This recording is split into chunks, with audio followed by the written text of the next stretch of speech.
is my honor and privilege to serve such a great community. The only thing I hate about being here now is it took me 25 years to find home, but I found it. So you all are going to be looking at this smile hopefully for a very long time. I want to thank our school board members, Mr. Levisor, who is here for this opportunity to serve, Dr. McGee, who's here, and Mr. Green, our deputy and associate superintendent, and then our staff members who are here. If you all would stand pretty quick, because it doesn't matter what I do, you are the true heroes. If you will.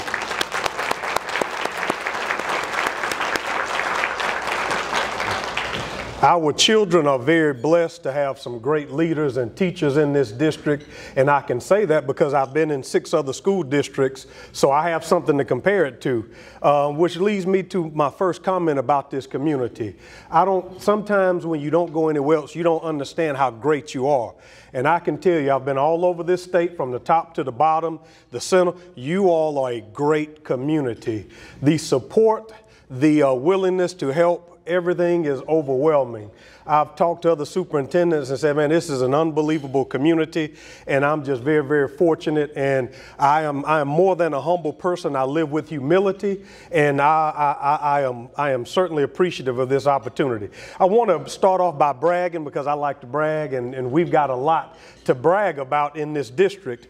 Sometimes some of our schools get a bad rap, but we have great schools, and I'll share some of the great things that are going on.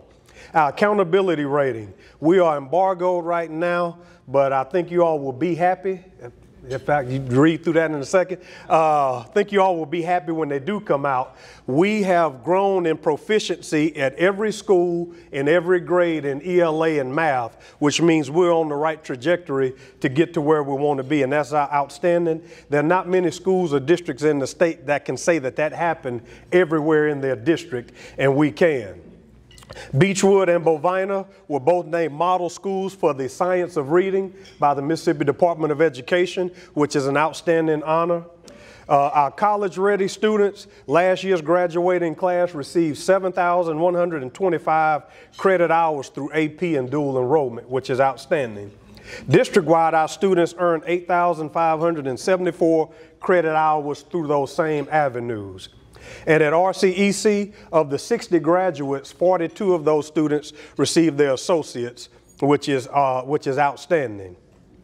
Now I'd like to talk about some of the things we're doing, bridging education to employment. Through Accelerate Mississippi and Central Mississippi Planning and Development District, our career coaches who are here, where are the career coaches? Wave your hands in the back there. If you see them beating on your door, answer it, okay? They may come bearing gifts, but we need you to answer it.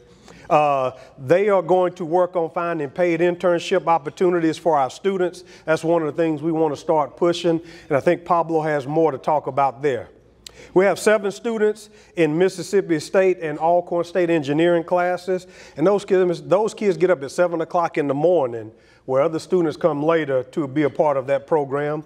We have 8 students in HVAC and electrical courses at 7 o'clock in the morning.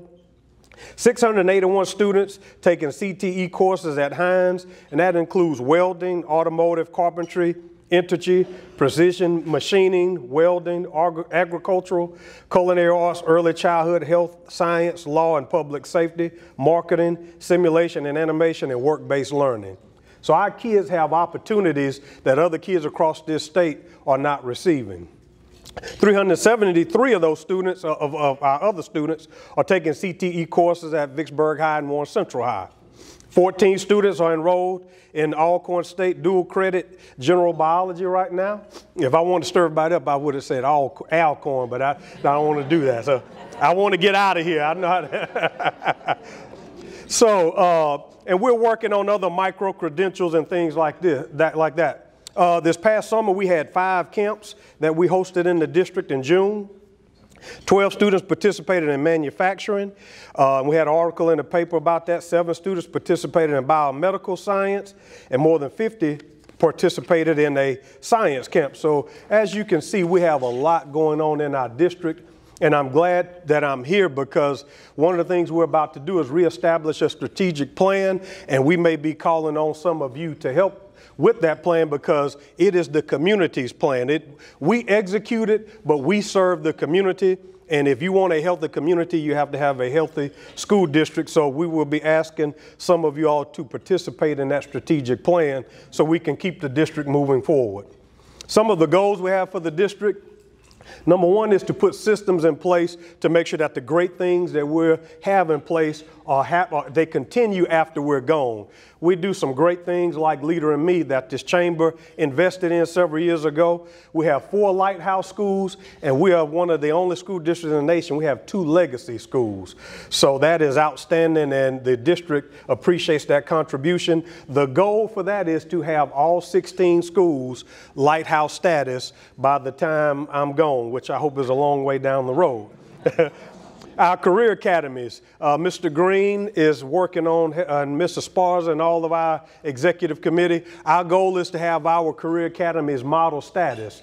NCAC, which is a National Career Academy Coalition, has 10 standards of practice that we have to meet, and we will be nationally recognized as model career academies.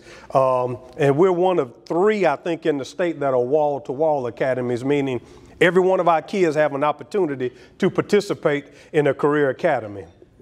River City, we will make sure that stays healthy and remains in place.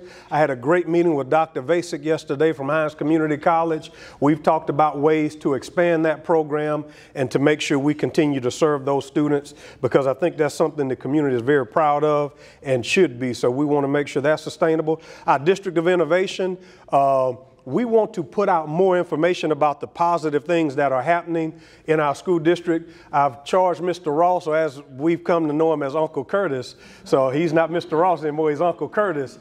He is going to develop a data dashboard to share with you all so you know about the great things that's going on, and you don't have to wait to hear from me or Mr. James or somebody else. You will know what's going on. Again, this is your school district.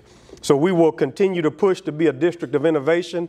And the thing about that is not a lot of people know what that means. It means something special, but we want you to know how we're serving your students innovatively and all of the good things that we're doing. One of the other things we want to do is focus on some instructional systems. Right now, we use a lot of consultants, but when we use our own teachers to grow our own teachers, that helps with teacher retention. So we will start to develop communities of practice where our teachers are working together across the district. And here's what we have to get to as a district. Sherman Avenue's success has to be just as important to Bovina as their own success. Since I've been here, I've talked about us being a school district, not a district of schools, meaning you should be comfortable sending your child anywhere in our school district. And that is one of the goals that I have. And when we have communities of practice and we're not working in silos, our teachers are building each other up and our students are receiving the same quality education and instruction regardless of what school they're in, what grade they're in, and it's happening across the school district, and we are not having pockets of success. So we will be pushing our teachers and administrators to do that because that benefits all of the children.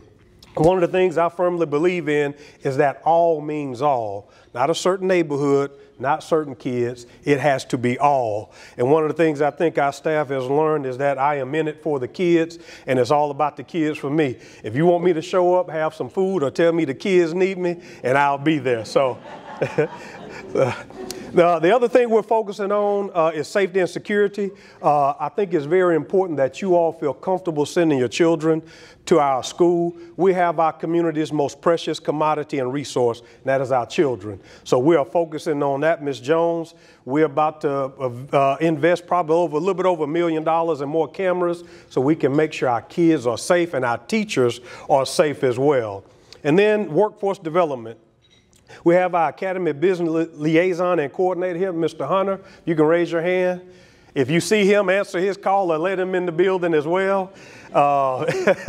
If you're interested in meeting with Mr. Hunter, I'll give you a cell phone number in a minute, but he will be responsible for communicating with you all, the business and the community about your needs and how we can make sure our kids are ready to be gainfully employed with you. He will also ask that the business community to provide support by participating in activities such as mock interviews, industry visits, and any other way you can, because we are only as successful as the support that we receive. And again, the last thing I'll emphasize is our ACT and our ACT work keys. I think our ACT average should be higher than what it is, and we've got to do something about that because we definitely have capable kids, and we will be focusing on the ACT and ACT work keys. So I know I said a lot really, really fast. I didn't want to stand between you and the rest of that meal. I don't know if there's a question and answer period. Yes, if you have any questions, I'll be glad to answer those if I can. To one other point, if you can help us with this, our ADA is tied to state funding. We are trying to increase our ADA by 2%. That's about 200 kids more a day that we need to come to school. So encourage your kids to come to the school and stay there all day. Mayor Flaggs is going to talk more about that, and you'll hear more from Ms. Barfield. Everybody's going to be singing the same thing. Yes, sir. What's ADA? ADA, thank you. ADA is average daily attendance. Why is that important? We get funded from the legislature through ADA.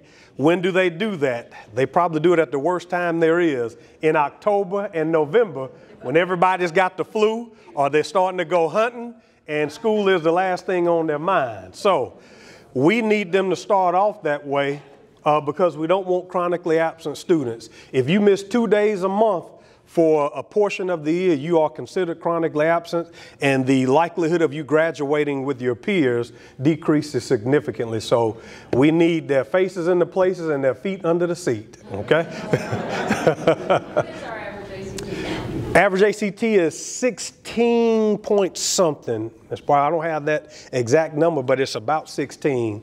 The Gauche is about 19, and I think we can do it. We've had a lot of things going on, so it's time for us to plug some of those other holes because we've got some great programs in place. Now we need to supplement those. Thank you. Great question. If you don't want to ask out loud, you can stop me before I leave. And if you're not going to eat your dessert, let me know. I'll take that too. Thank you all. Have a great day.